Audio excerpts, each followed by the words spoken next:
Hi, my name is Stephen Shapiro. I'm a corporate and securities lawyer, a partner at Percher Nichols & Meeks in Chicago, with its main office in Los Angeles.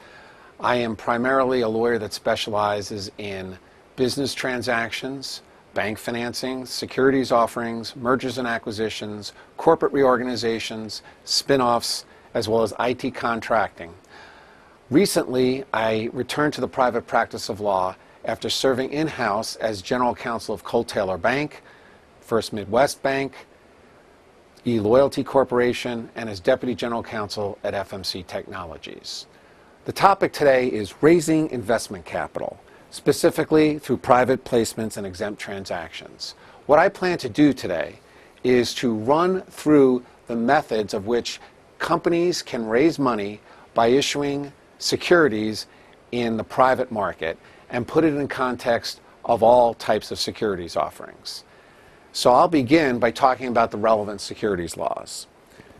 There are several securities laws that we're going to touch on in our discussion today. The next law is Sarbanes-Oxley Act of 2002, also known as either SARBOX or SOX. Dodd-Frank Wall Street Reform and Consumer Protection Act was adopted in 2010, just referred to as Dodd-Frank.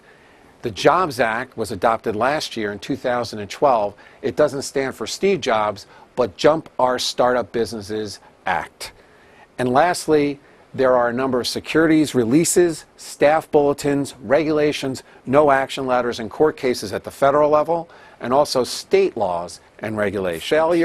You may not make any untrue statement of a material fact or omit to state a material fact. Now, what does that mean? Well, first of all, you look at materiality. And what does material mean? Now, I spent a lot of my life arguing about materiality.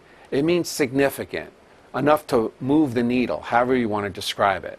The SEC has specifically disavowed a definition of materiality. In Staff Accounting Bulletin 99, which was adopted in 1999, logically enough, they listed any number of factors that could be material in any given context.